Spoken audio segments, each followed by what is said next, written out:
Let me share with you exactly what happens during these 3 days of transformed self-talk. The first day is often the most challenging, for you are going against every evidence of your senses. Your physical reality will still show you the old conditions, and your habitual self-talk will attempt to reassert itself. This is where most people fail. They allow what they see to dictate what they say to themselves. But I tell you this, your current circumstances are nothing more than your previous self-talk made visible.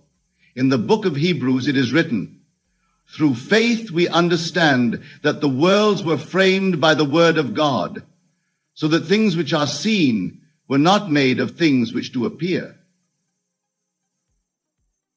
Your self-talk is this very word of God that frames your world. Let me share with you the experience of a man who came to me seeking to transform his professional life. He had been stuck in a low-paid position for years, and his self-talk reflected this. I'm not qualified enough. Better opportunities are for others. I instructed him in this 3-day technique of self-talk. I instructed him in this 3-day technique of self-talk. For the first day, he was to speak to himself in a very specific way, not just arbitrary positive statements, but precise words that implied his desire was already fulfilled. When he looked in the mirror while dressing for work, instead of his habitual self-talk about another dreary day, he would say, "I love being executive vice president. My decisions create tremendous value for the company. My leadership inspires others." Throughout that first day, whenever his mind wandered to his current circumstances, he would gently bring it back by speaking to himself from the end. "I'm so grateful for my executive position. I handle these responsibilities with such ease. My contributions are highly valued and generously rewarded." The second day brings a subtle shift. Your new self-talk begins to feel more natural, less forced. This is a crucial point where many lose their way, thinking the technique isn't working because it's becoming effortless. But this very naturalness is the signal that your new self-talk is taking root in consciousness. During the second day, your self-talk should focus not just on statements of fact, but on the natural conversations you would have with yourself from your desired state. If you're manifesting perfect health, you don't need to constantly affirm, "I am healthy." Instead, your self-talk might be, "I love how easily I climb these stairs. This fresh energy feels wonderful. I enjoy choosing nutritious foods for my vibrant body." I recall a woman who was manifesting her ideal marriage. During her second date, she didn't just affirm, "I am happily married." Her self-talk became the natural internal dialogue of a beloved wife. "I love preparing our favorite dinner. Our evening walks together are so completely. It's wonderful sharing my life with someone who understands me so completely." The third day is where the magic truly unfolds, but it's also where many stumble because they are looking for external results. Remember, in the book of Genesis, God did not pause after each day of creation to check if it was working. The work was done in consciousness through the Word, and the manifestation followed naturally. On this third day, your self-talk must be maintained with complete indifference to external circumstances.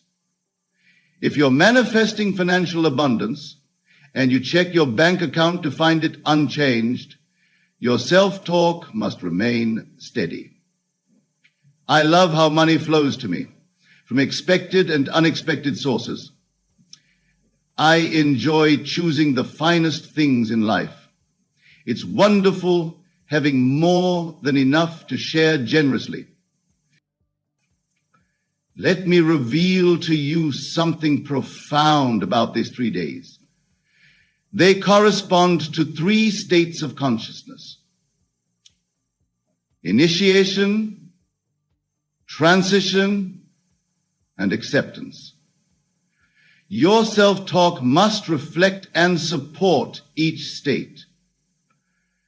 The first day initiates the new concept. The second day bridges the new state as something. A businessman once asked me why his previous attempts at positive self-talk had failed. Upon examination, I discovered he was changing his words, but not his state of consciousness.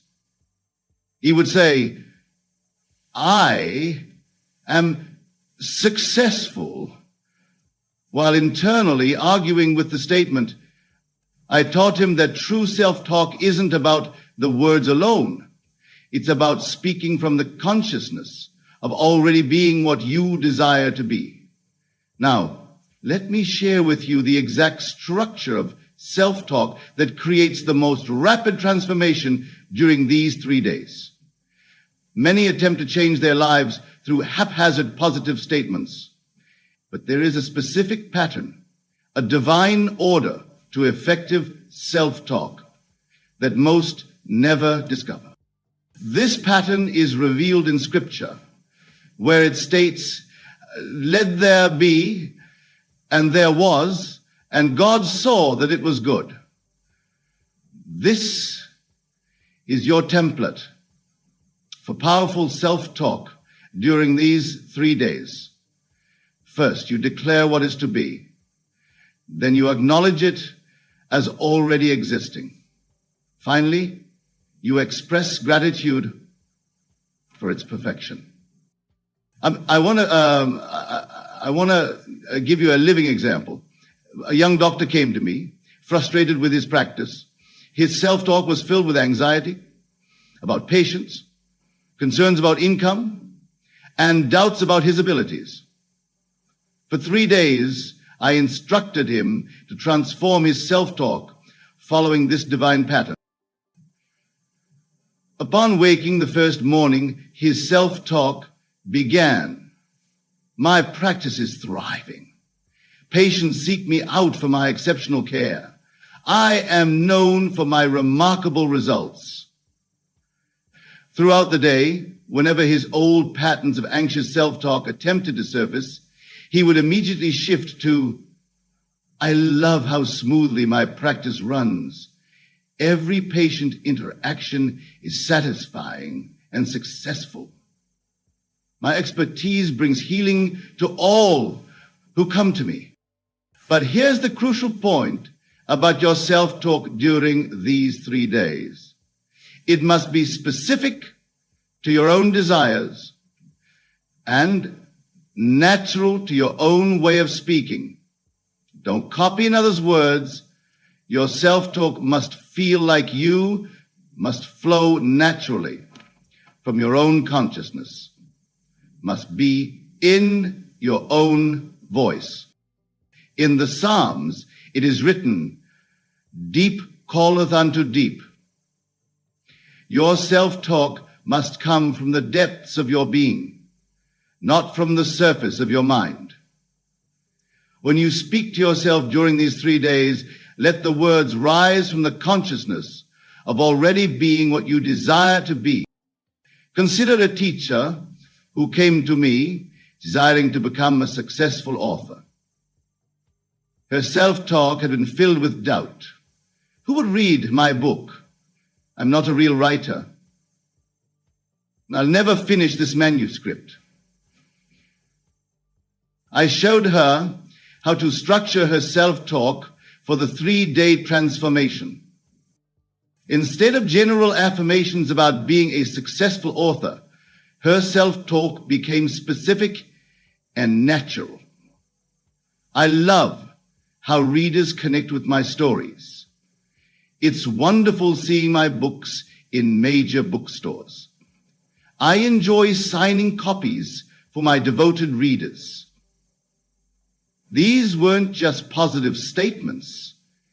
They were the natural thoughts and words of someone already living her desired reality. Here's another vital aspect of the 3-day transformation that few understand. Your self-talk must encompass all 3 time frames, morning, day, and night, but in a specific way. Your morning self-talk sets the tone for the day and must be done before engaging with the world. Your daytime self-talk maintains the state. Your nighttime self-talk maintains the subconscious mind for manifestation. Let me share with you the exact method for nighttime self-talk that produces the most powerful results. As you prepare for sleep, your self-talk should take the form of grateful reflection. What a wonderful day in my thriving practice. I love how easily everything flows. Tomorrow brings even more opportunities to serve and succeed. This nighttime pattern of self-talk is crucial because it's your last conscious impression before entering the sleep state. In scripture, it says, in a dream, in a vision of the night, when deep sleep falleth upon men, in slumberings upon the bed, then he openeth the ears of men, and sealeth their instruction. Your nighttime self-talk is this very instruction being sealed in consciousness. A businessman who mastered this technique shared with me his experience. For 3 days, he maintained the most rigorous attention to his self-talk, especially during the drowsy state before sleep. His inner dialogue was consistently from the state of already being a successful entrepreneur. My business generates tremendous value. I love leading my team to greater achievements. Every decision I make creates positive results. By the 3rd morning, before any physical evidence appeared, he knew with absolute certainty that his world had shifted. His self-talk had transformed from effort to natural expression of his new state. When opportunities suddenly appeared that transformed his business, he recognized them as the inevitable manifestation of his 3 days of transformed self-talk. But here's something crucial about the 3-day transformation that most miss. You must maintain your new self-talk, even when circumstances seem to contradict it. In fact, contrary circumstances often appear during these 3 days as a test of your resolve. This is where most people falter, allowing external evidence to destruct their self-talk. Your self-talk must not only change in content, but in consciousness. The words themselves are merely the surface. It's the state from which they emanate that holds the true creative power. In the book of Matthew, it states, out of the abundance of the heart, the mouth speaketh.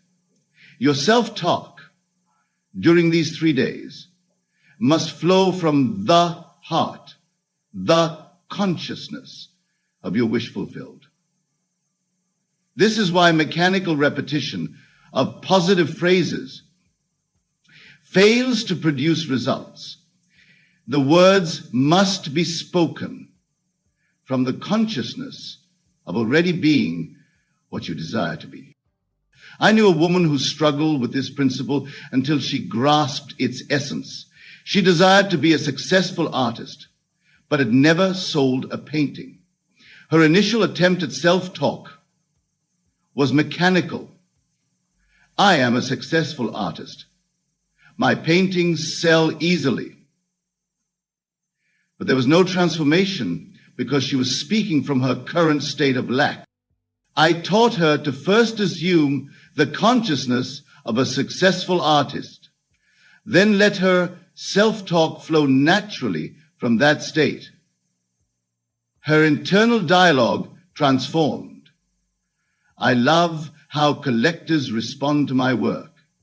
It's wonderful having my paintings in prestigious galleries. I enjoy deciding which exhibitions to participate in next. During these 3 days, your self-talk must reflect 3 levels of consciousness: being, having, and experiencing. Most people focus only on having, which is why their manifestations are temporary or never appear. Your self-talk must encompass all 3.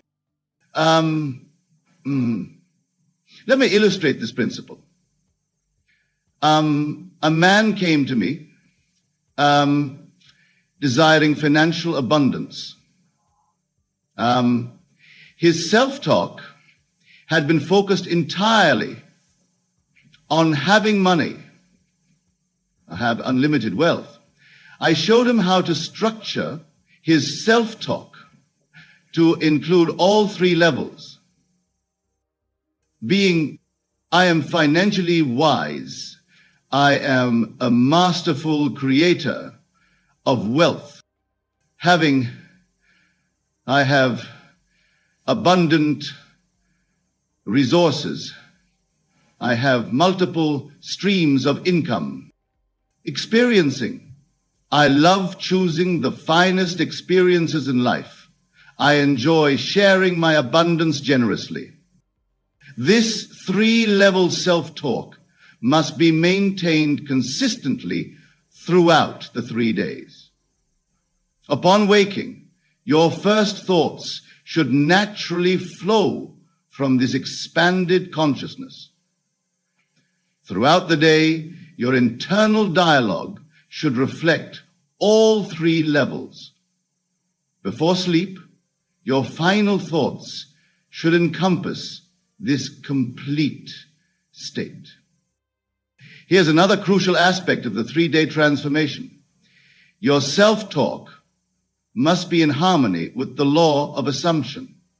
In Scripture, it states, all things whatsoever ye pray and ask for, believe that ye have received them, and ye shall have them. Your self-talk must come from the consciousness of already having received. Consider a man who wanted to transform his relationships. His habitual self-talk had been, I am always alone. Nobody understands me. I'll never find true love. For 3 days, I instructed him to speak from the consciousness of already being in perfect relationships. I love how easily I connect with others. Every interaction enriches my life. My relationships are deep and meaningful. I attract exactly the right people into my life. My presence brings joy to others. I am surrounded by love and understanding. But here's the vital point. These words weren't chosen randomly. They flowed naturally from his assumed state of being someone who enjoys wonderful relationships. This is why your self-talk during these 3 days cannot be scripted by another. It must be the natural expression of your assumed state. Let me share with you the exact pattern of self-talk for each of the 3 days. The first day, Your self-talk establishes the new state. I am now the person I desire to be. The second day, your self-talk normalizes this state. This is my natural way of being. The third day, your self-talk expresses gratitude for the state. How wonderful to be living this reality. A woman who applied this pattern to transform her health shared her experience with me. Her first day's self-talk established her new state. I am radiantly healthy. Every cell in my body vibrates with vitality. Perfect health is my natural state. The second day normalized this state. I love how easily I maintain perfect balance. When I feel exhausted, I feel grateful to God. I feel grateful to God. My body knows exactly how to maintain perfect balance. I feel grateful to God. I state. She transformed her body ever since then. I doubtful myself as a professional, but I'm mentally On the third day, her self-talk expressed gratitude for her state. I'm so grateful for my perfect health. It's wonderful having this abundant energy. I appreciate how my body maintains perfect wellness effortlessly. By the end of the third day, she no longer needed to monitor her self-talk. It flowed naturally from her new state of consciousness. Now let me reveal to you the culminating secret of this 3-day transformation through self-talk. The completion of these 3 days is not marked by external changes, but by an internal shift so profound that you no longer need to monitor your self-talk, because it naturally flows from your new state of consciousness. In Ecclesiastes, it is written, to everything there is a season and a time to every purpose under heaven. These 3 days represent the season of transformation, but they must be followed by something most people neglect, the Sabbath of rest. After 3 days of conscious self-talk, you must rest in the conviction that the work is done. A remarkable example of this principle was demonstrated by a man who had struggled with poverty consciousness for decades. For 3 days, he maintained the most exquisite attention to his self-talk. Every word that passed through his mind reflected the consciousness of wealth. I am the embodiment of abundance. I live in the endless stream of prosperity. By the end of the third day, something profound had shifted. He no longer needed to remind himself to speak from wealth consciousness. It had become his natural state. His self-talk flowed effortlessly from this new consciousness. Which of my investments shall I explore today? How can I best utilize these abundant resources? What wonderful opportunities shall I explore next? This is the true test of successful transformation, when your self-talk no longer requires effort or monitoring, because it naturally reflects your new state of consciousness.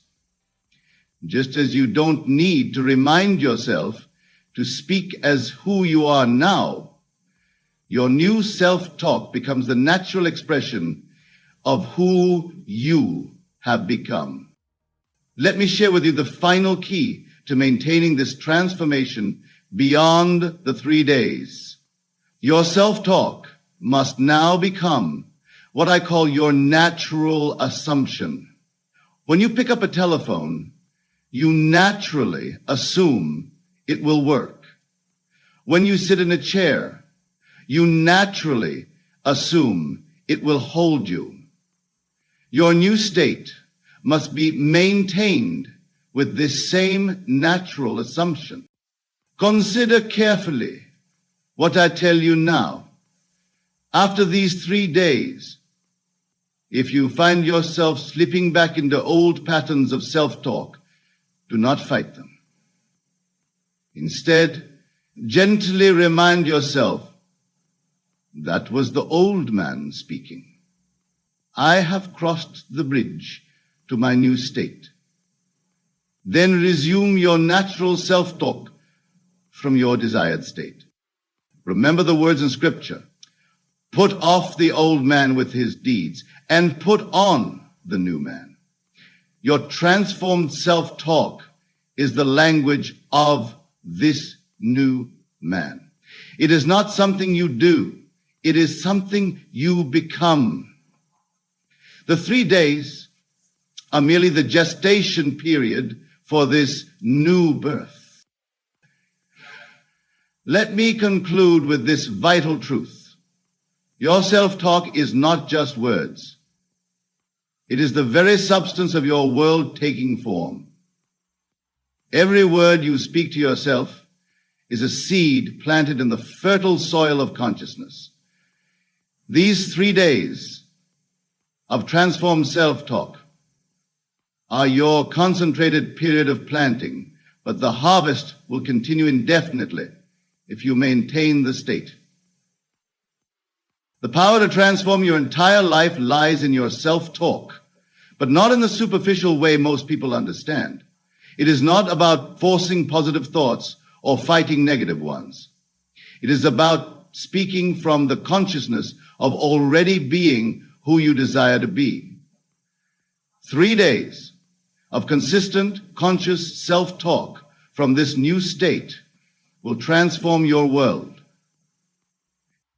I leave you with this challenge. Begin your 3 days now, not tomorrow, not when circumstances are better, but now. Speak to yourself from the consciousness of your wish fulfilled. Maintain this new self-talk for 3 consecutive days. Watch as your world transformed to match your words. For it is written, death and life are in the power of the tongue. Your self-talk is this very power. Use it wisely, use it consistently, and use it now. The next 3 days can transform your entire life, if you will but speak to yourself from the consciousness of already being who you desire to be. The choice is yours, and the time is now. Your 3 days of transformation await. Begin this very moment to speak to yourself as the person you desire to be, and watch as your world reshapes itself to match your words. For this is the law, and this is the promise, and this is the power that has been given to you. Use it, prove it, and live it. The word is in your mouth and in your heart, ready to be spoken. Speak it now. Speak it with conviction, and speak it from the consciousness of fulfillment. Your 3-day journey to transformation begins with the very next words you speak to yourself. Make them count, make them powerful, and make them the truth you desire to experience. Let us begin with the fundamental law that governs all manifestation, the law of assumption. This law states simply that your outer world reflects your inner assumptions. What you believe to be true of yourself and your world must be made manifest in your experience. This is not a theory or a pleasant suggestion. It is an immutable law. As a man thinketh in his heart, so is he. These words from Proverbs contain the entire secret of successful living. Your consciousness, your concept of self, determines the world in which you live. The conditions, circumstances, and events of your life are but the outpicturing of your immanent beliefs. Many of you understand this intellectually, yet you continue to witness unwanted circumstances in your lives. Why is this so? It is because understanding alone is not enough. You must apply the law. And the application begins with detachment. The nature of detachment. What do I mean by detachment? Detachment is not indifference. It is not a cold withdrawal from life or a resignation to fate. Detachment, in a spiritual sense, is the recognition that you are not bound to your current circumstances, that you are not defined by your present conditions, and that you are free to assume a new state of consciousness regardless of appearances. Detachment means releasing your grip on the how and the when of your manifestation. It means surrendering the need to control the process by which your desire will be realized. This surrender is not weakness. It is the highest form of spiritual strength. In the Bible we read, "Be still and know that I am God." This stillness is detachment. It is the quiet confidence that comes from knowing that the creative power within you, your own wonderful human imagination, is God, and that this power, once directed consciously, will externalize your assumptions in ways that your rational mind cannot conceive. So many of you struggle because you cannot see the bridge of incidents that will lead to your desire. You worry and fret over the means, desperately seeking to manipulate external conditions. This very anxiety reveals your attachment to appearances, your bondage to what is. And as long as you remain bound to what is, you cannot experience what could be. The impediment of attachment. Attachment to outcomes, to specific means, to time frames, these are the chains that bind your creative power. When you insist that your desire must manifest in a particular way, you limit the infinite intelligence of God within you. You say, in effect, I know better than the divine wisdom how my good should come to me. Think of the farmer who plants a seed and then digs it up each day to see if it is growing. Such impatience and lack of faith in the natural process would prevent any harvest. Similarly, when you plant the seed of desire in your consciousness and then constantly unearth it through doubt, worry, and attachment to results, you interrupt the divine process of manifestation. I tell you truly, the entire universe conspires to fulfill your demanded assumptions. But this fulfillment comes through a bridge of incidents that your rational mind cannot and need not construct. Your work is not to build the bridge. Your work is to assume the end, the fulfillment, and to live in that assumption while the bridge builds itself. The process of letting go. Now, let us discuss the practical process of letting go. How does one detach from circumstances while remaining committed to a desire? The secret lies in what I call living in the end.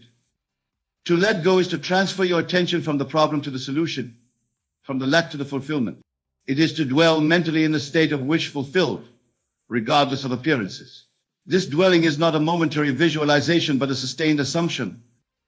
When you truly let go, you no longer feel the need to check on the status of your manifestation. You no longer feel anxiety about when or how it will appear. You rest in the comfortable certainty that what you have assumed in consciousness must objectify itself in your world. Consider the words of Scripture: whatever you ask for in prayer, believe that you have received it, and it will be yours. This is the essence of letting go. You pray, assume the feeling of your wish fulfilled, you believe, live from that state as if it were already externalized, and then it manifests, becomes objectifying your world. The great obstacle to successful manifestation is the tendency to constantly check whether your desire has manifested. This checking is evidence of doubt, and doubt is a confession of attachment to current reality. To overcome this tendency, you must discipline your imagination to dwell exclusively in the end, in the state of fulfillment. The mental diet. This discipline requires what I call a mental diet. Just as you would carefully monitor what food you put into your physical body if you wish to maintain health, so must you monitor what thoughts you entertain in your mental body if you wish to manifest your desires. The mental diet consists of systematically rejecting any thought that contradicts your assumption of fulfillment. When doubts arise, and they will, you do not fight them or resist them, for what you resist persists. Instead, you simply withdraw your attention from the doubt and place it back on the assumption of fulfillment. This practice requires vigilance. The world is filled with evidence that will seem to contradict your assumption. Friends and family may tell you that your desire is impossible. Circumstances may appear to move in the opposite direction of your wish. In these moments, you must maintain your mental diet most rigorously. Remember The natural man receiveth not the things of the Spirit of God, for they are foolishness unto him. The natural man is your senses, your rational mind that accepts current reality as final. The Spirit of God is your imagination, which can conceive of realities that transcend current appearances. You must choose which you will serve, focusing on your own path. Now we come to the third aspect of our discussion, focusing on your own path. This is perhaps the most challenging aspect of manifestation, for the world is filled with distractions, with comparisons, with the opinions and judgments of others. To focus on your own path is to recognize that your journey is unique. Your desires, your timing, your bridge of incidents cannot be compared to anyone else's. The moment you begin to compare your progress with others, you have strayed from your path. There's a wonderful passage in the Gospel of John. After Peter had received instructions from the risen Christ, he turned and saw John following them. Peter asked Jesus, "Lord, what about him?" Jesus replied, "If I want him to remain alive until I return, what is that to you? You follow me." This is one of the most direct instructions concerning the need to focus on your own path. What is that to you? You follow me. These words apply to each of us. The path of another, their success, their timing, their method is irrelevant to your journey. Your task is to follow the Christ within you, the God self that speaks through your desires and guides you through your imagination. When you focus on others, comparing your progress, seeking their approval, fearing their judgment, you divert precious creative energy away from your manifestation. Every ounce of attention given to the opinion of others is an ounce taken from the assumption of your wish fulfilled. The correlation between detachment, letting go, and focus. These three principles, detachment, letting go, and focusing on your own path, are not separate techniques, but different aspects of the same spiritual practice. Each reinforces and enables the others. When you truly detach from current circumstances, you naturally let go of anxiety about results. When you let go of anxiety about results, you find it easier to focus on your own path without comparing yourself to others. And when you focus on your own path without comparison, you strengthen your detachment from external validation. This virtuous cycle creates a state of consciousness that is optimally receptive to manifestation. It clears away the obstacles that have prevented the externalization of your desires. It aligns your creative power with your conscious intentions, the true nature of reality. To fully embrace these principles, you must understand the true nature of reality. The world you experience is not an objective, independent reality separate from your consciousness. It is the outpicturing of your assumptions, the projection of your beliefs. The universe is mental, declares the Hermetic principle.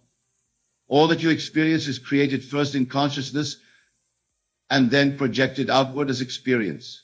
This means that to change your world, you need not manipulate external conditions. You need only change your assumptions. This is the great liberation. You are not a victim of circumstances, but the creator of them. You are not subject to the whims of fate, but the author of your destiny. The power to transform your life lies not in coincidence, but in controlling your assumptions about yourself and your world. The practice of revision.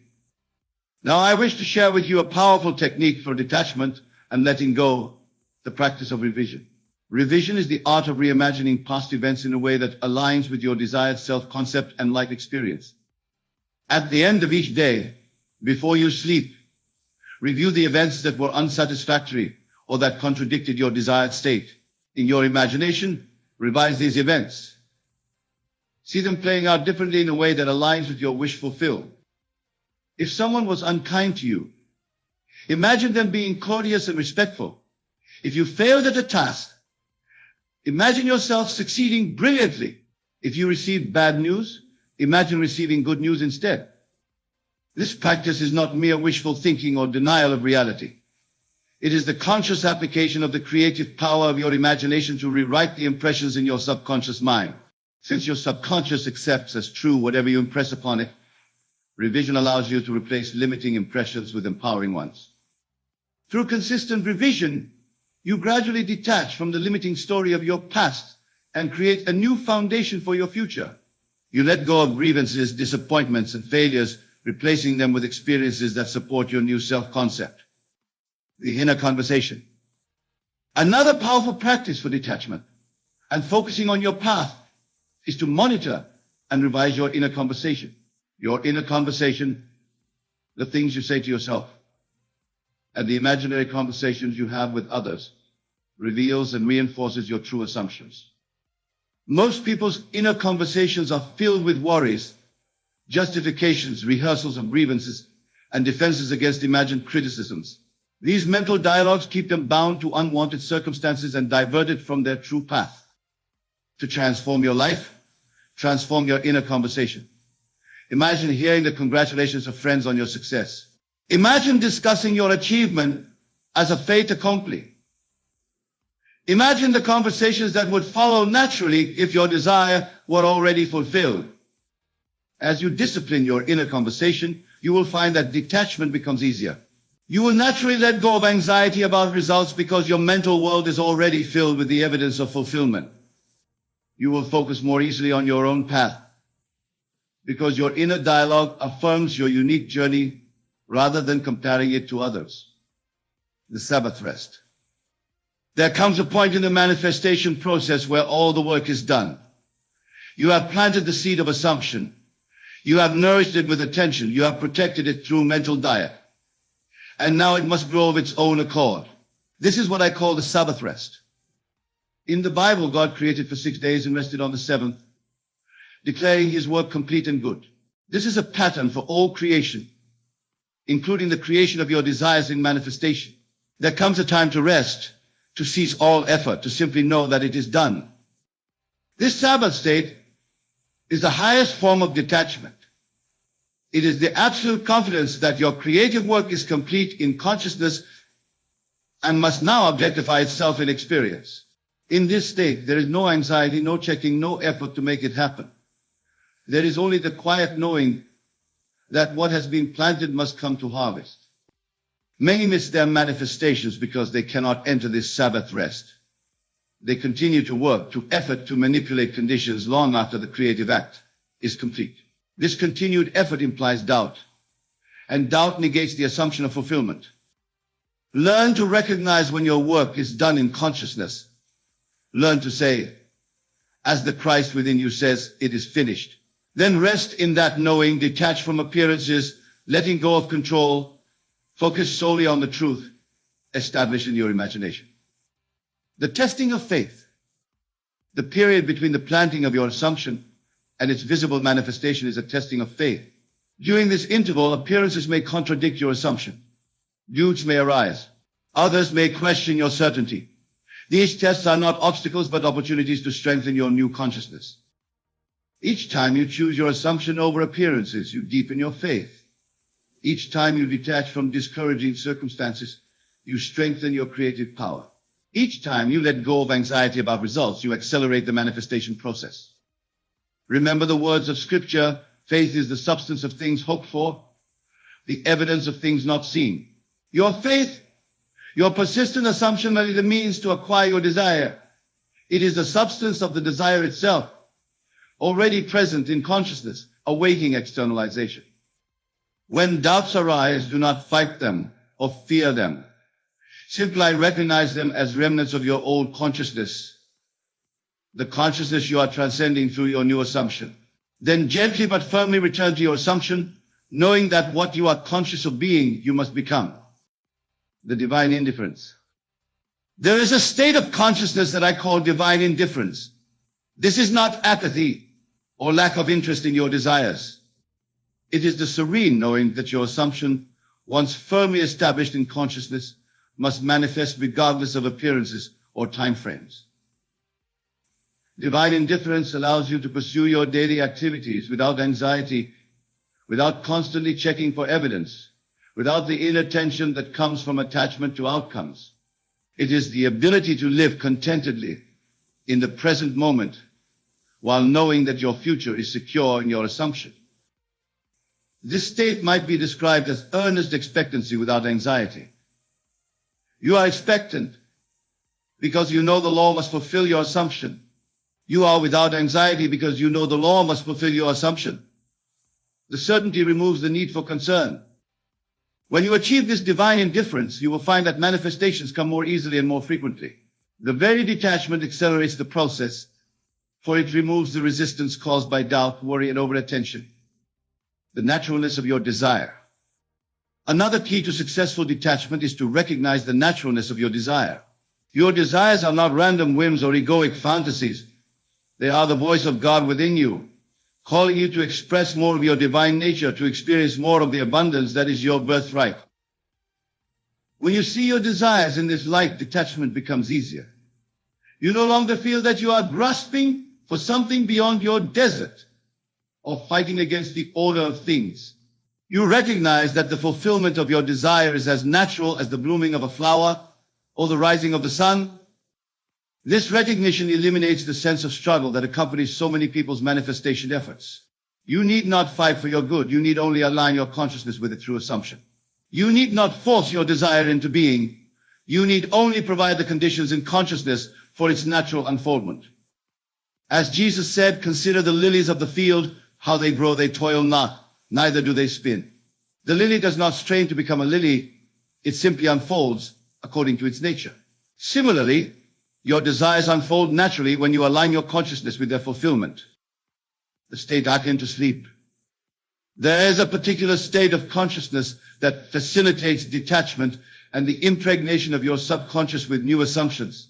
I call this the state akin to sleep, a drowsy, receptive state where the rational mind is temporarily quieted and the subconscious is especially receptive to suggestion.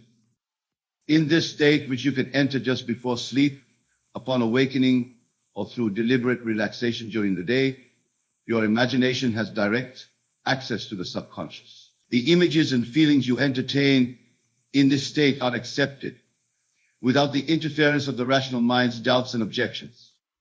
Use this state to impress your desire upon the subconscious. Feel yourself into the state of wish fulfilled.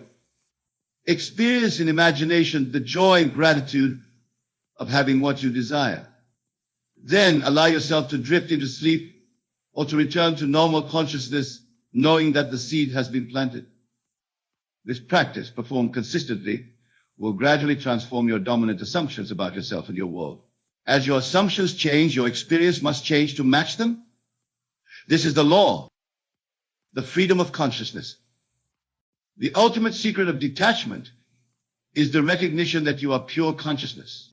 You are not your body, your circumstances, your history, or your possessions. You are the awareness in which all these things appear. This recognition is liberation.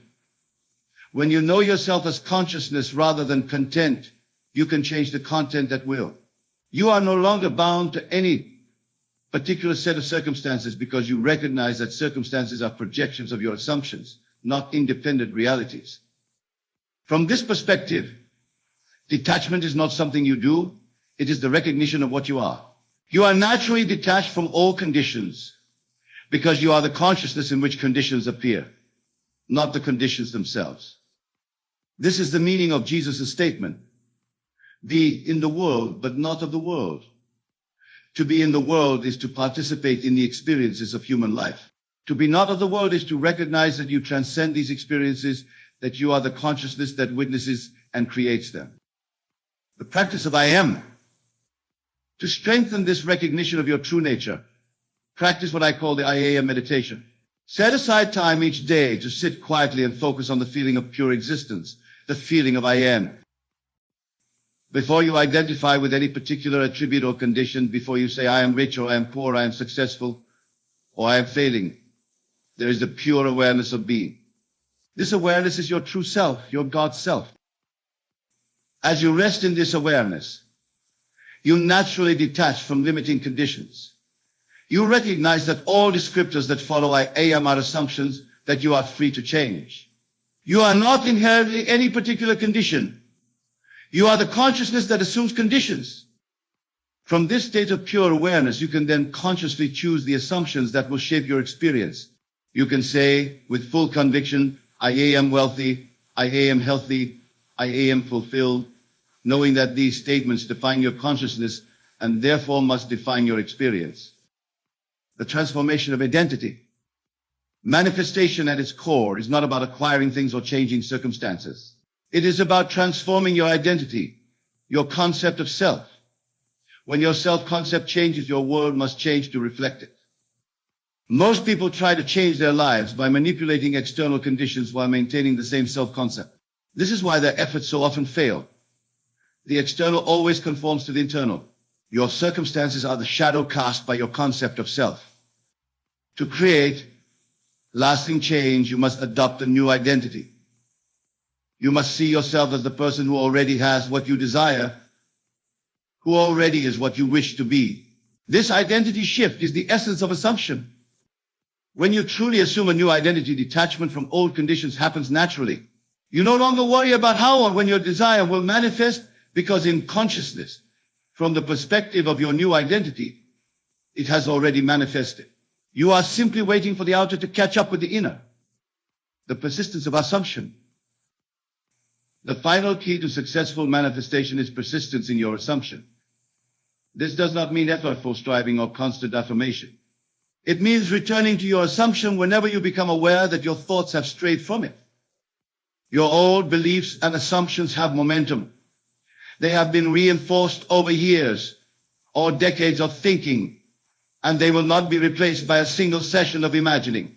You must persist in your new assumption until it becomes as natural and habitual as your old assumption once was. This persistence is not a burden, but a practice. Like learning any new skill, it requires attention at first, but eventually becomes second nature. There will come a time when your new assumption is so deeply established that you no longer need to consciously maintain it. It will have become your dominant belief, your natural way of being. Until that time, gently but firmly return to your assumption whenever you notice that your thoughts or feelings contradict it. Do not chastise yourself for lapses. Simply correct your course. The more consistently you maintain your assumption, the sooner it will manifest in experience. Conclusion, the promise fulfilled. My dear friends, I have shared with you tonight the great secret of manifestation: detachment, letting go, and focusing on your own path. This secret is not new. It has been taught by spiritual masters throughout the ages in various forms and languages. Jesus taught it when he said, "Therefore I tell you, whatever you ask for in prayer, believe that you have received it, and it will be yours." Buddha taught it when he identified attachment as the source of suffering and detachment as the path to liberation. Krishna taught it in the Bhagavad Gita when he instructed Arjuna to perform his duty without concern for the fruits of his action. This teaching transcends all religious and philosophical boundaries because it is not a belief but a law, as immutable as gravity. When you assume a state in consciousness and detach from appearances, that state must objectify itself in your experience. This is not magic or mysticism. It is the creative process by which all experience comes into being. I challenge you to test this law in your own life. Select a desire, something you truly want to be, do, or have. Formulate a clear assumption that would be true if this desire were fulfilled. Then live from that assumption while detaching from appearances, letting go of anxiety about results, and focusing on your own path without comparison to others. Do this consistently, and I promise you that your assumption must harden into fact. The seed planted in consciousness must grow into manifestation. The word spoken in the silence of assumption must become flesh in the world of form. Remember always, all things are possible to him that believeth. Your belief, your assumption maintained with detachment and persistence, is the creative power that shapes your world. Use this power consciously, and there are no limits to what you can create in your life. Go now in peace, dwelling in the certainty that your desires are already fulfilled in consciousness and must by law externalize themselves in your experience. God bless you, my friends, and remember, imagination creates reality. The greatest secret, the most profound truth about how God introduces you to your soulmate is this: God does not introduce you to your soulmate at all, for God is you. And you are already creating this divine in you in your imagination, whether you realize it or not. the true nature of God and your imagination. Let me begin by clarifying what I mean when I speak of God. I am not referring to some external deity sitting on a throne in the distant heavens, manipulating the circumstances of your life according to some mysterious plan. No. When I speak of God, I am referring to the divine presence that dwells within you, your own wonderful human imagination. Your imagination is God in action. In the beginning was the Word, and the Word was with God, and the Word was God. The Word here is not some abstract concept, but the internal conversation you carry on with yourself day after day. It is this inner conversation, this use of your divine imagination, that is creating every circumstance in your life, including the arrival of your soulmate. You see, most people have it entirely backward. They believe that God, some external force, will somehow orchestrate the perfect meeting with their ideal partner when the time is right. They wait and they pray and they hope, looking outward for signs, when all along the creative power lies within them. They are waiting for a God outside themselves to perform an act that only the God within them, their own wonderful human imagination, can perform. The LA and the promise. There are two aspects to this divine operation, what I call the law and the promise. The law is this: imagining creates reality. Whatever you assume to be true, whatever you feel to be real while in a state akin to sleep, that is, while your attention is focused exclusively on your inner world, must objectify itself in your outer world. This is not some metaphysical speculation, but a principle as reliable as gravity.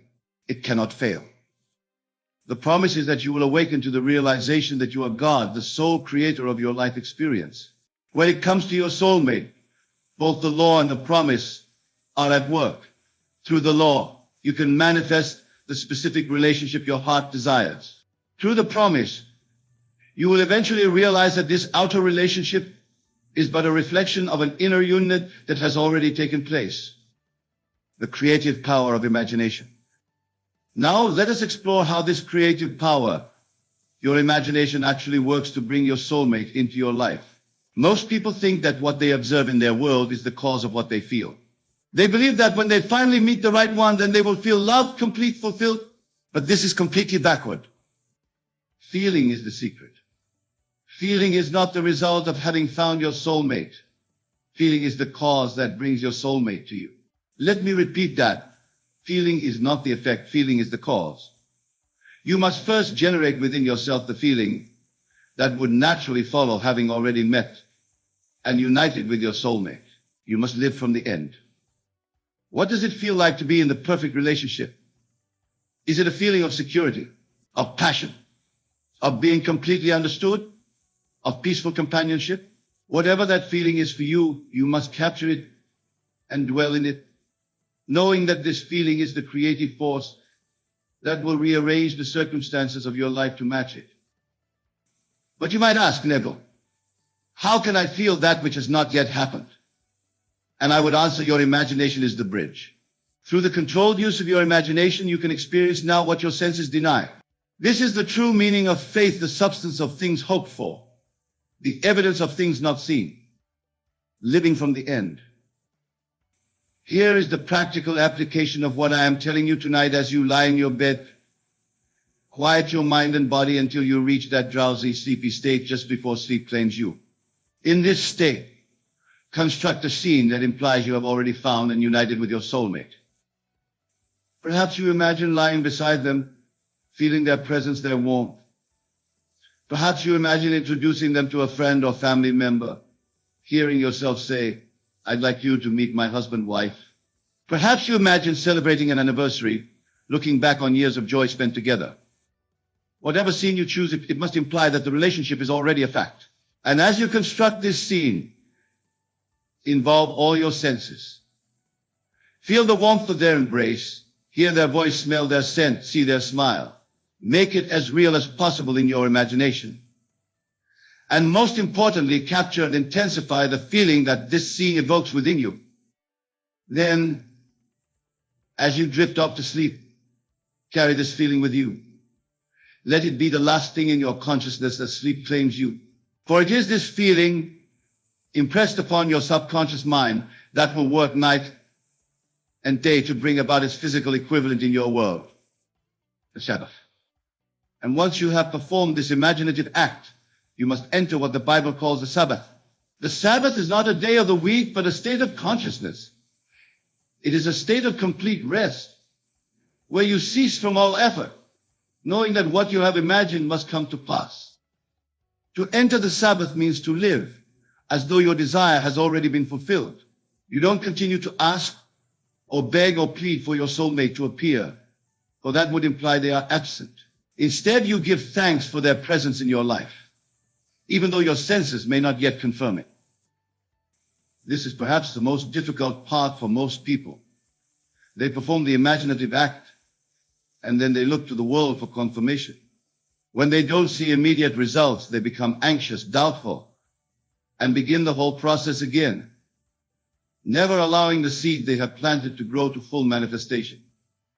But I tell you this, God's promises are yes and amen.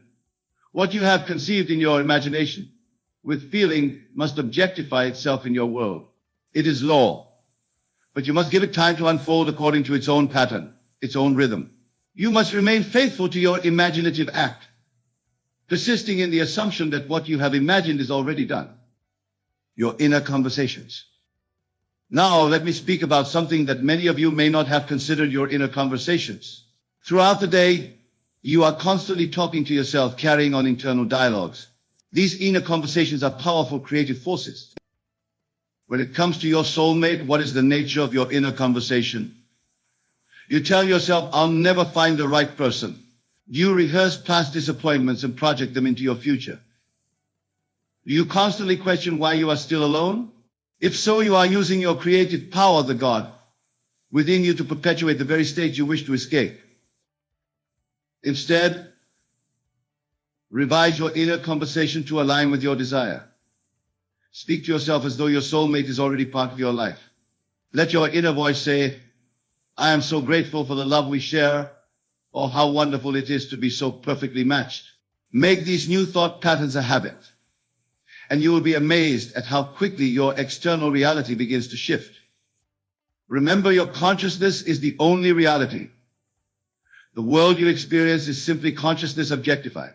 Change your consciousness through your controlled imagination and revised inner conversations, and you change your world. The bridge of incidents.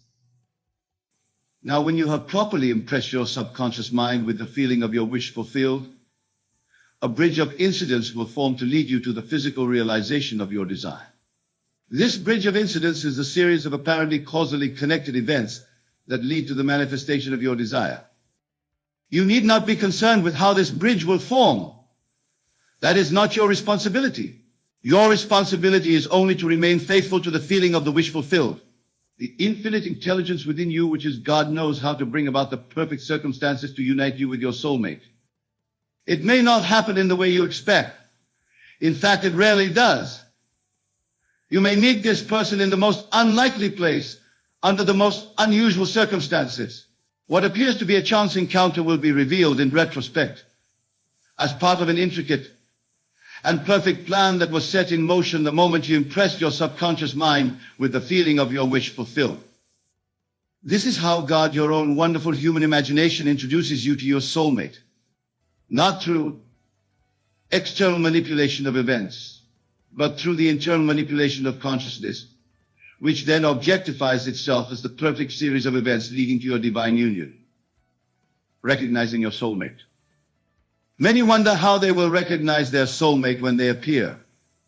They fear they might miss the divine appointment or mistake someone else for their true match.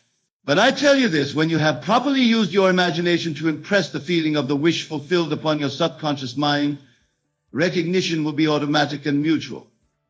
For what you are really doing through this process is not so much attracting a specific person as you are attracting a specific state of consciousness. As you dwell in the feeling of having already found your perfect match, you are vibrating at the frequency of that fulfilled relationship. And only someone who is vibrating at that same frequency can come into your experience as a permanent fixture. This is why false relationships so often fail. When we try to make someone fit our idea of the perfect partner, without having first established within ourselves the consciousness of the perfect relationship, We are working against the law, not with it. Your soulmate is not so much a specific individual as they are the perfect embodiment of the state of consciousness you have established within yourself. Change your consciousness, and you change who can appear in your world as a match. The naturalness of the process. I want to emphasize the naturalness of this process. When you have successfully impressed your subconscious mind with the feeling of your wish fulfilled, the manifestation of your soulmate will unfold in the most natural way imaginable. There will be no strain, no struggle. It will not feel like a miracle, though in retrospect, you may marvel at the perfect orchestration of events that brought you together. This is because the outer world is a mirror reflecting back to you your own consciousness. When your consciousness is filled with the feeling of having already found your soulmate, the mirror must reflect that back to you in the form of an actual relationship. It cannot do otherwise, for that is the law. So do not look for signs or omens or synchronicities. Do not try to force meetings or manipulate circumstances. Simply dwell in the consciousness of the wish fulfilled and let the law do its perfect work. The signs and synchronicities will come of their own accord as confirmation, not as causes of the manifestation that is already underway. The importance of self-love. Now, there is an aspect of this process that is often overlooked but is absolutely crucial: self-love. For the state of consciousness that manifests your soulmate must include a deep and abiding love for yourself. Without this foundation, no lasting union is possible. Many seek a soulmate to fill a void within themselves, to complete what they perceive as lacking. But I tell you, from the state of lack, you can only create more lack.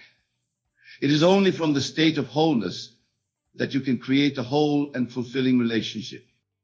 So before you enter into the imagination session I described earlier, first establish within yourself a feeling of self-completeness. Recognize that the God within you, your own wonderful human imagination, is the source of all love, all fulfillment. You are not seeking someone to complete you. You are seeking someone with whom to share your completeness. This shift in consciousness is subtle but profound. It changes the entire vibration of your being and attracts a completely different quality of relationship than the one sought from a place of lack or need. Revision of the past. For some of you, past relationships have left scars that make it difficult to imagine and feel the reality of a fulfilling soulmate connection. If this is the case, you must use the principle of revision to heal these wounds.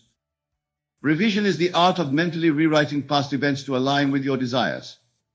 Before you can effectively impress upon your subconscious mind the feeling of a perfect soulmate relationship, you may need to revise the memories that contradict this new assumption. Each night before you enter into your imagination session focused on your soulmate, take a few moments to revise any painful relationship memories. Reimagine them as you wish they had happened. Feel the relief, the joy, the closure that comes with this revised version. Do this consistently, and you will find that the emotional charge of these memories begins to fade, making room for your new assumptions about love and partnership to take root. The divine timing. Many of you may be wondering about timing. When will my soulmate appear? Is a question I hear often. But I must tell you that time is a concept that exists only in the world of effects, not in the world of causes. In the realm of imagination, which is the causal realm, there is no time. There is only the state of consciousness that you occupy. The appearance of your soulmate in your physical reality is subject to what the Bible calls the fullness of time. This means that the manifestation will occur when all the necessary components have aligned, when your consciousness is stable in the assumption of the wish fulfilled, when the bridge of incidents has been properly constructed, and when both you and your soulmate are vibrating at frequencies that allow for the divine union. This is not to say that manifestation must take a long time. I have witnessed cases where soulmates have appeared within days of a successful imaginative act. I have also seen cases where the manifestation took months or even years. The variable is not God's willingness to grant your desire for God. Your own wonderful human imagination has already granted it the moment you assume the feeling of the wish fulfilled. The variable is your ability to maintain that assumption consistently, without contradiction, until it hardens into fact. Testing the LRO. Well, I encourage you to test this law for yourself. Do not take my word for it. The Bible says, taste and see that the Lord is good. Experience for yourself the creative power of your own imagination. Tonight, as you lie in bed, construct the scene that implies you have already found and united with your soulmate. Feel the reality of it. Fall asleep in that feeling. Do this for 30 consecutive nights, without wavering, without looking for results, simply as an experiment in consciousness. At the end of those 30 days, you will have planted a seed in the fertile soil of your subconscious mind that must, by law, grow into the manifestation of your desire. And as you go through your days, revise your inner conversations to align with this new assumption. Speak to yourself as though your soulmate is already part of your life. Then release all anxiety about when or how they will appear. Enter the Sabbath, that state of complete rest, in the knowledge that what you have in mind must come to pass. Live as though your desire is already fulfilled. For in the realm of imagination, which is the only reality it is, the transformation of consciousness. What I am describing to you is not just a technique for manifesting a soulmate. It is a complete transformation of consciousness. As you apply these principles to this specific desire, you will find that your entire life begins to transform. For you cannot dwell in the consciousness of being loved, cherished, and perfectly matched without that consciousness spilling over into all areas of your life. Your relationships with family and friends will improve. Your work will become more fulfilling. Your health may even show signs of improvement.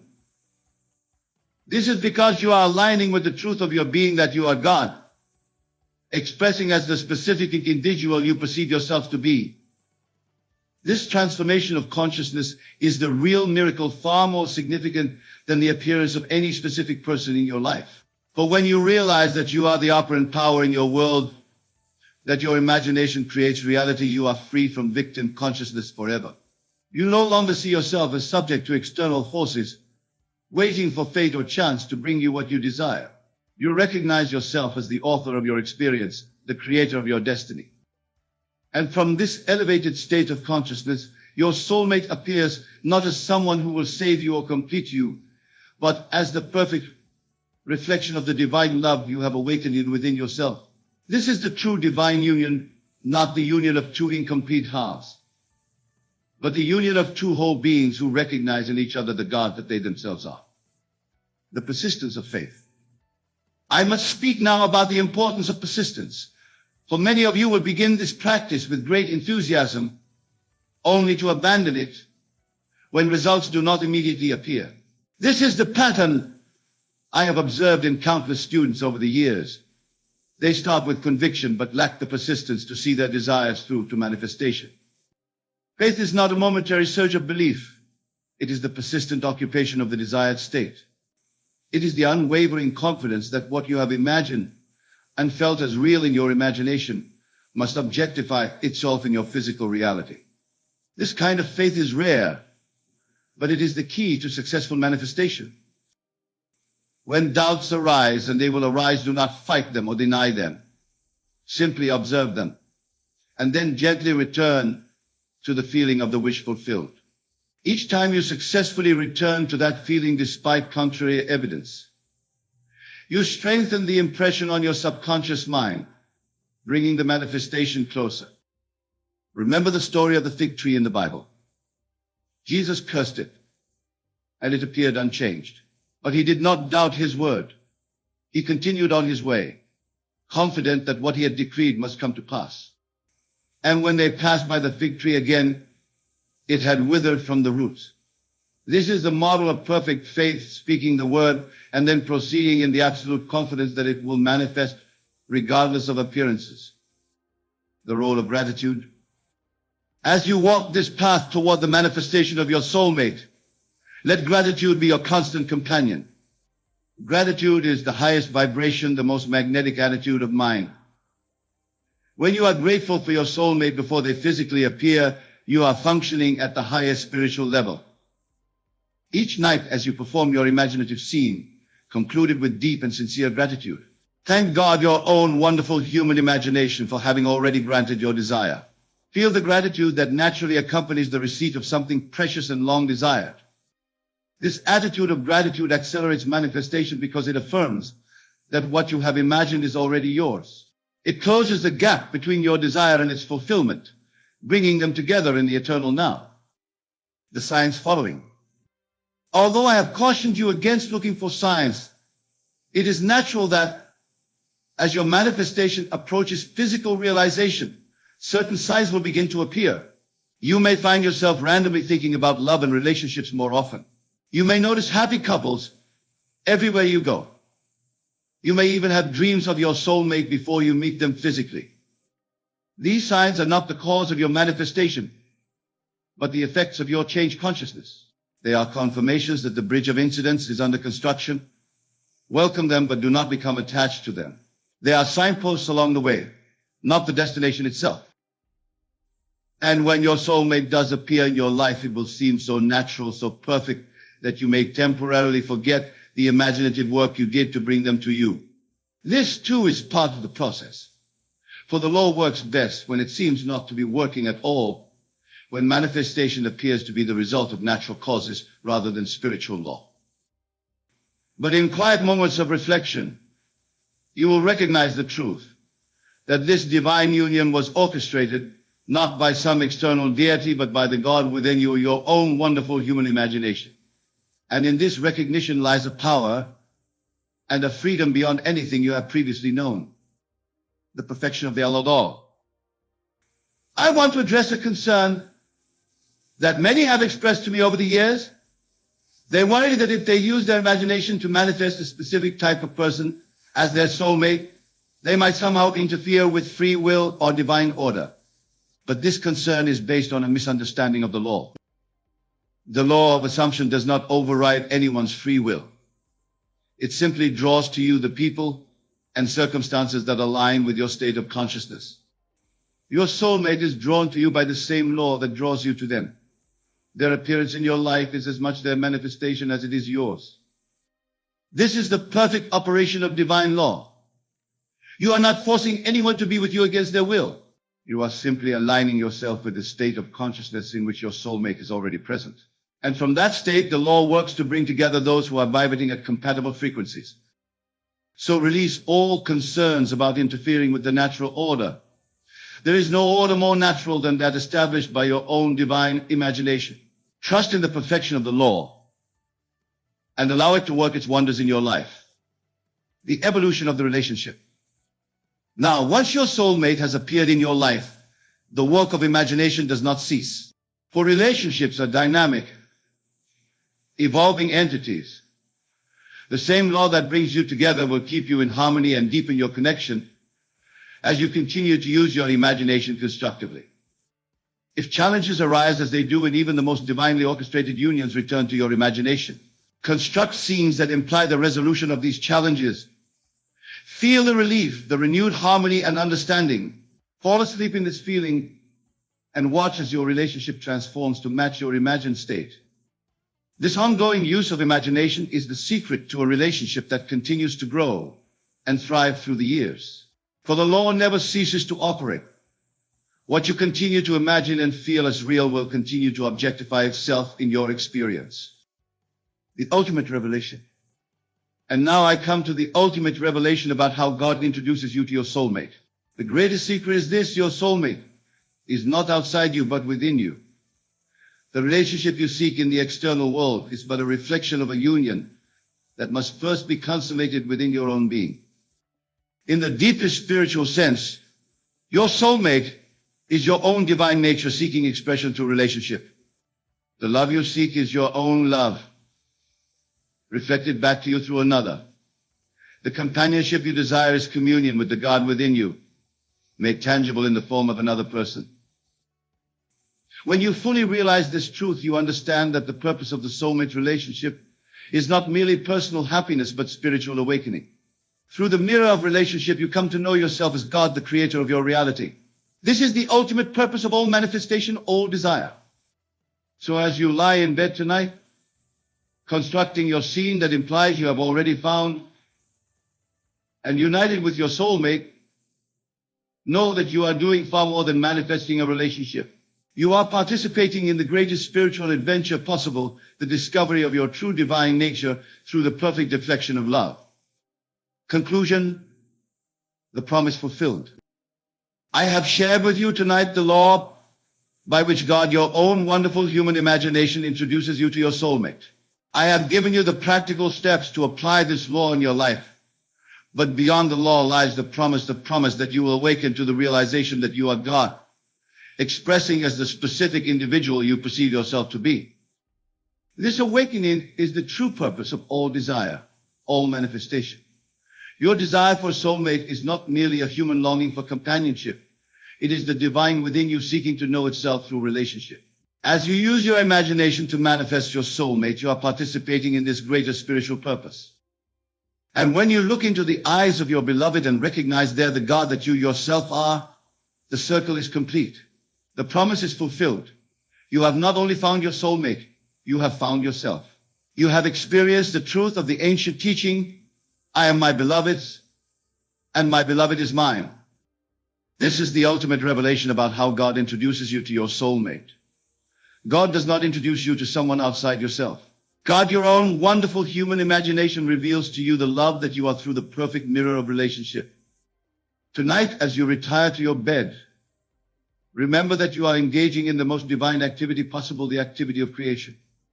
Through your imagination, you are bringing into being not just a relationship, but a new state of consciousness, a new understanding of who and what you truly are. Feel the reality of soulmate's presence. Fall asleep in that feeling and know with absolute certainty that what you have felt as real in imagination must objectify itself in your world, for that is the law, and the law must fulfill itself. The God in you, your own wonderful human imagination, is introducing you to your soulmate right now. As you sit in this room, absorbing these words, the introduction is taking place not in the physical world, but in the world of imagination, which is the only reality. The physical manifestation must follow, for that is the nature of creation. Trust in the law, rest in the promise, and watch and wonder as the miracle of divine union unfolds in your life, revealing to you not only the perfect partner, but the perfect self, the God that you truly are. Consider for a moment your imagination.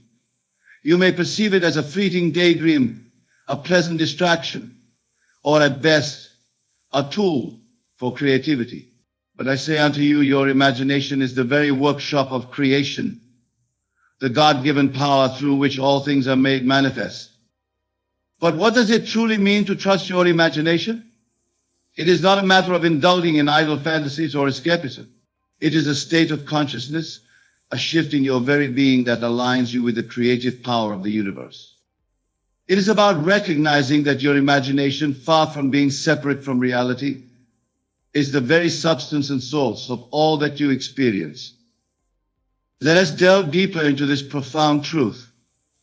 Your outer world, every experience you have, every circumstance you encounter, is nothing more than a reflection of your inner world, your imaginative acts.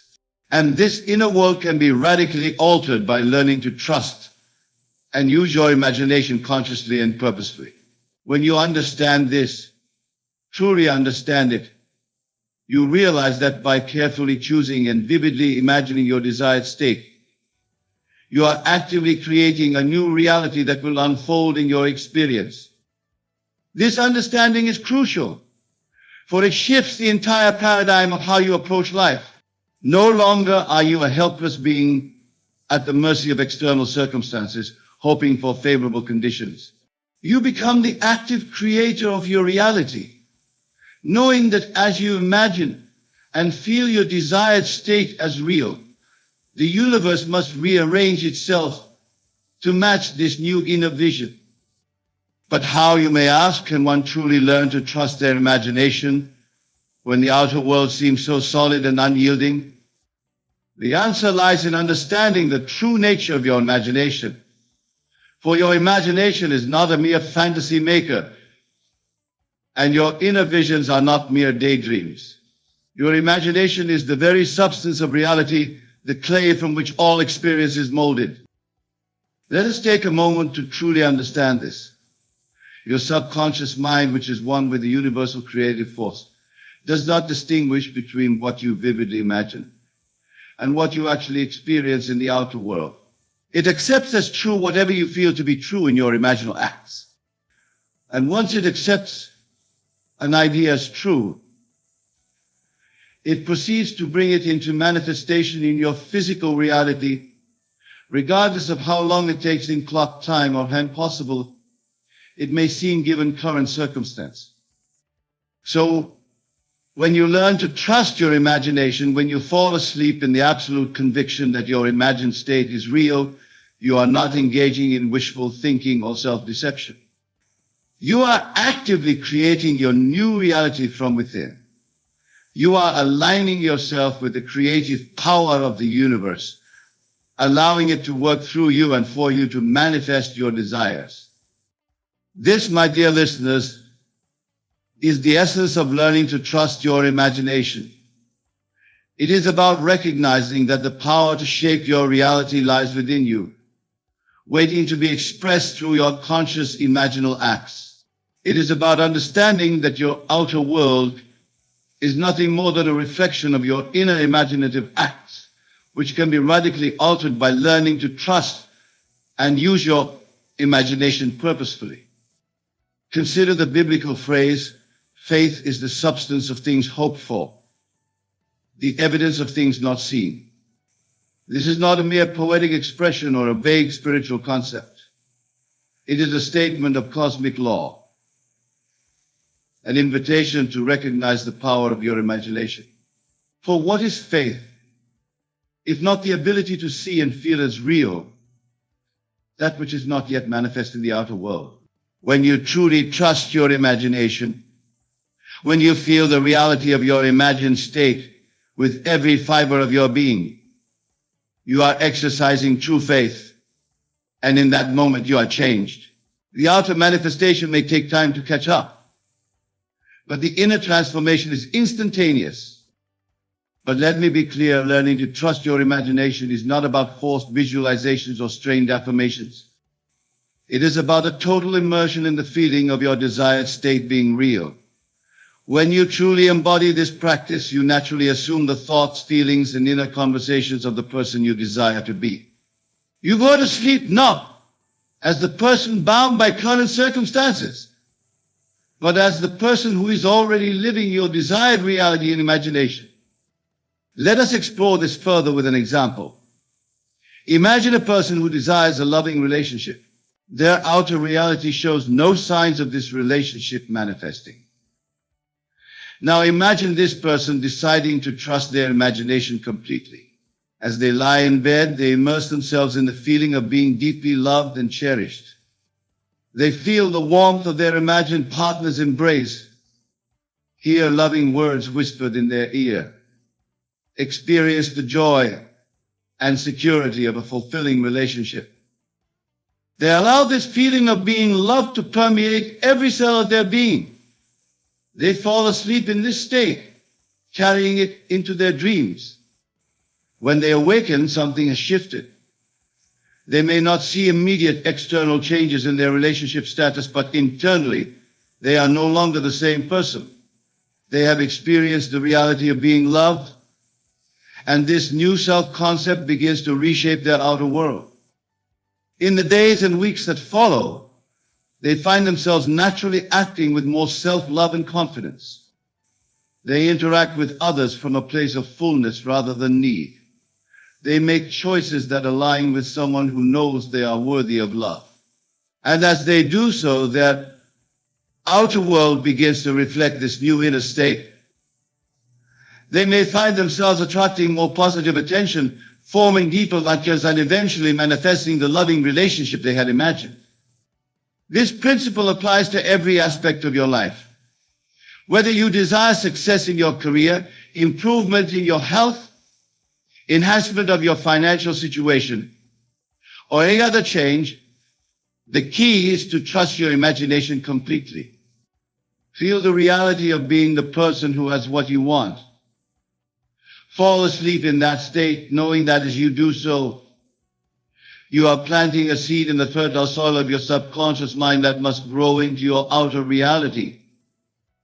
Now, I can hear some of you thinking, but Neville, can simply imagining a different reality really make such a difference? Surely we must deal with the facts of our lives. And to this I say, what you call facts are merely the fruits of past imaginal acts. In the realm of consciousness where all creation takes place, there is only the eternal now. By learning to trust your imagination and living from your desired state in your mind's eye, you can indeed reshape your entire future. For you are planting a seed of a new self-concept that will inevitably grow into manifestation. Remember, the outer world is dead. It has no life of its own. It is your consciousness, your imagination, that gives life to your experiences. When you focus on unwanted circumstances, you are breathing life into a reality you do not desire. But when you learn to trust your imagination and live from your desired state mentally, you are setting in motion a series of events that must culminate in the outer expression of this new inner reality. This, my dear friends, is the true secret to mastering your life. It is about aligning your entire being with a new concept of self, recognizing that this new self-concept is seeking expression through you and allowing it to flow into your experience through the power of your focused imagination and unwavering trust in its reality. But let me warn you, learning to trust your imagination is not always an easy task. The old habits of doubting your inner visions, of letting your internal state be dictated by external conditions, are deeply ingrained. As you lie in bed, attempting to immerse yourself in your imagined reality, the voice of your rational mind may try to convince you that you're fooling yourself, that you must face reality. When this happens, do not fight against these thoughts. Simply observe them, acknowledge them, and then gently return to the feeling of your imagined state. For the war is not won by battling against what you don't want, but by persistently embodying what you do want. This persistence, this unwavering commitment to trusting your imagination in the face of contrary evidence, is what allows you to truly transform your life. Think of it like tuning a radio. When you're trying to listen to a particular station, you don't focus on eliminating all the other stations. You simply tune into the frequency you desire. In the same way, you don't need to fight against your current reality or forcefully push away unwanted conditions. You simply need to tune yourself to the frequency of your desired state, to align your entire consciousness with the person who is already living your ideal life in imagination. This tuning is done through your focused imagination and your ability to generate and maintain the feeling of your desired state being real. Your imagination is the dial that allows you to tune into different frequencies of experience. As you use your imagination to fully embody your desired state, as you feel the reality of being this version of yourself, you are tuning yourself to that frequency, allowing the corresponding experiences to flow into your life. But remember, my friends, while the inner transformation can occur in an instant, as you learn to trust your imagination, the full manifestation in your outer world may take time. The seed planted by your imaginal act will grow, but it must go through its natural stages of development. Do not be discouraged if you do not see immediate dramatic changes in your external circumstances. Know that the moment you succeeded in fully embodying your desired state in imagination, change became inevitable. As you persist in maintaining your imagined state in your daily life, you will find that your perception of yourself and your world begins to shift. What once seemed like insurmountable obstacles now appear as opportunities for growth. Challenges become stepping stones to success. You begin to see yourself as the empowered, accomplished being you imagined yourself to be. Now, some of you may be wondering, but Neville, how can I ensure that I maintain my trust in my imagination? How can I prevent falling back into old patterns of thinking and feeling when confronted with unchanged circumstances? And to this I say, the power of your imagination lies not just in the intensity of the experience, but in the knowing it brings. Once you have experienced the reality of your desired state in imagination, You have tasted the truth of your divine nature. This knowing becomes an anchor, a reference point to which you can always return. In the days and weeks that follow as you begin this practice of trusting your imagination, you may face moments of doubt or challenge when confronted with seemingly unchanged circumstances. In these moments, recall the feeling of your imagined state. Remember the reality of being the person who is already living your ideal life. Let that memory, that knowing guide you back to your desired state of being. For having experienced it once in imagination, you can again sit again and again, each time strengthening your new self-concept. The key is to make your imaginal experience as real and vivid as possible. Engage all your senses. As you lie in bed, preparing for sleep, see yourself as the person who is already living your ideal life. Hear the sounds associated with your success. Feel the textures of your new reality. Smell the sense of your achieved desires. Feel the joy, the satisfaction, the fulfillment of being this version of yourself. Make it so real that your rational mind cannot distinguish between this imaginal act and physical reality. But here's a crucial point, my friends. The goal is not to imagine specific events or circumstances. The goal is to capture and embody the essence of your desired state of being. For it is this state of being that is the true attractor of your experiences. Let me illustrate this with an example. Instead of imagining a specific job offer or a particular sum of money, capture the feeling of being successful and financially abundant. Feel security, the freedom, the joy that comes with this state. See yourself moving through life with the confidence and ease of someone who is truly successful and abundant. By focusing on the state of being rather than specific outcomes, you allow the universe to bring your desires to you in ways that might far exceed your specific imaginings. You open yourself to possibilities beyond what your current mindset can conceive. This is the true power of trusting your imagination.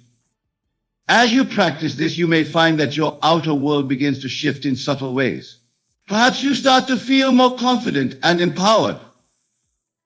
Or you find yourself naturally making choices that align with your imagined state. Or opportunities that resonate with your new self-concept seem to appear out of nowhere. These are all signs that your inner transformation, born of trusting your imagination, is creating ripples in your outer reality. Don't discount these small changes. Celebrate them. See them as confirmation that the law is working, that your imagined state is taking root. But don't become attached to them or anxiously look for them. Simply acknowledge them with gratitude and continue to live from your imagined state, trusting in the power of your imagination to bring about even greater changes.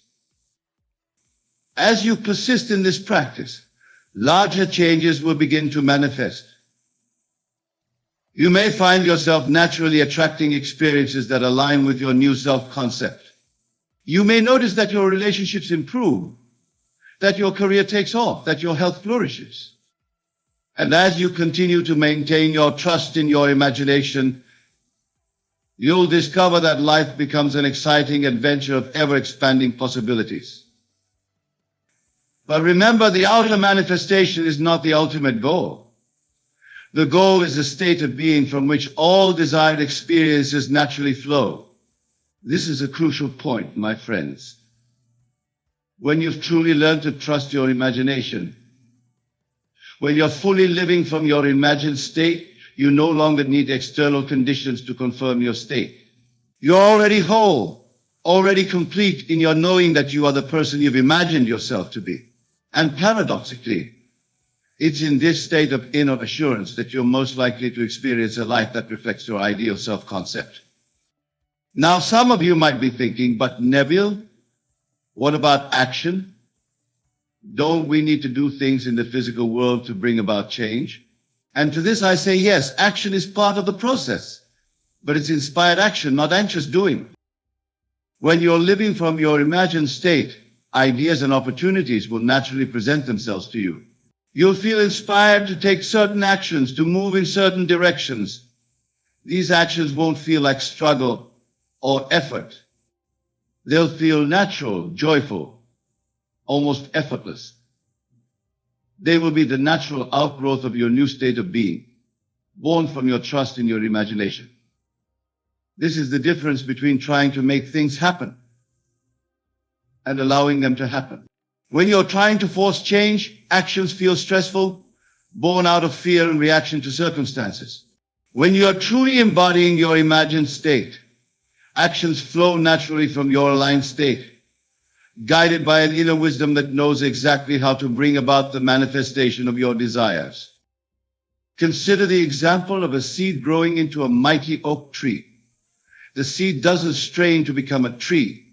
It doesn't force itself to grow. It simply unfolds naturally, expressing its innate potential. You, my dear listeners, are no different. When you learn to trust your imagination, you allow your life to unfold naturally and beautifully, expressing the infinite potential that is your birthright. But let me be clear, this state of allowing is not passive.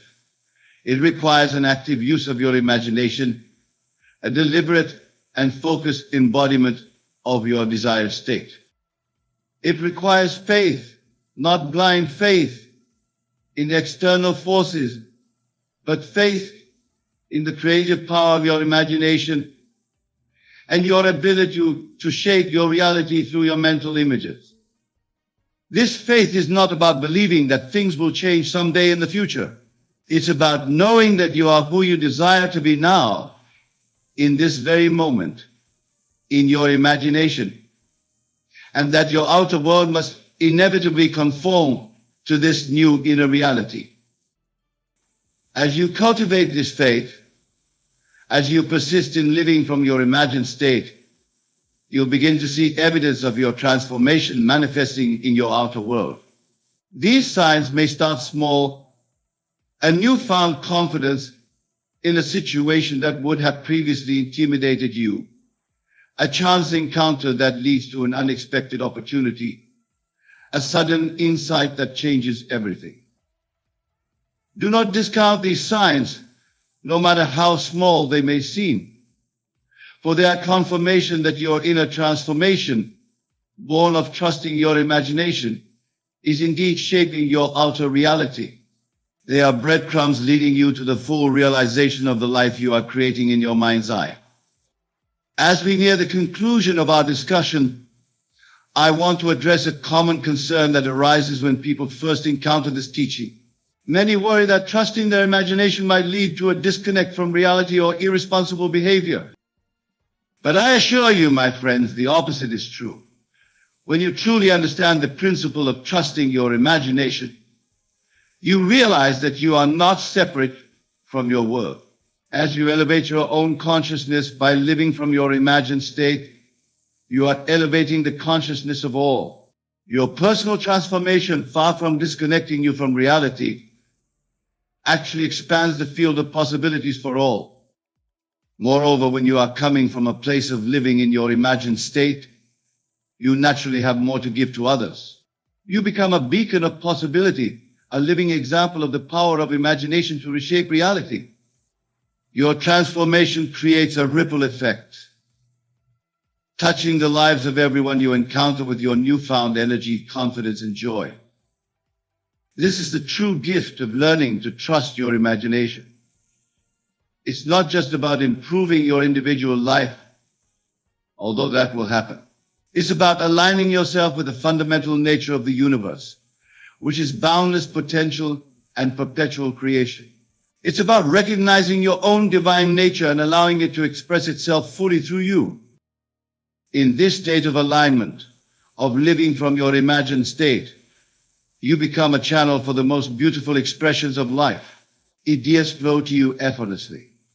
Opportunities present themselves naturally. The right people and circumstances appear in your life at the perfect time. This is the magic of living from your transformed state of being, born from your unwavering trust in your imagination. But remember, this magic is not something external to you. It's not some cosmic force that you need to appease or manipulate. It is the natural expression of your own consciousness, when it's aligned with the truth of your being. You are the power. You are the magic. You are the one who has transformed yourself through the trust in your imagination. As we draw our time together to a close, I want to leave you with a final thought. The principle we've explored tonight, learn to trust your imagination, is not just a technique for personal development. It's about recognizing your true nature as a divine creative being. It's about aligning your entire being with the fundamental truth of who you are and allowing your grandest expression to flow through you. When you live from this understanding, everything changes. The world becomes a friendly place filled with infinite possibilities. You no longer see yourself as a small, separate being struggling against external forces. Instead, you recognize yourself as the author of your own life story, the creator of your own thriving reality.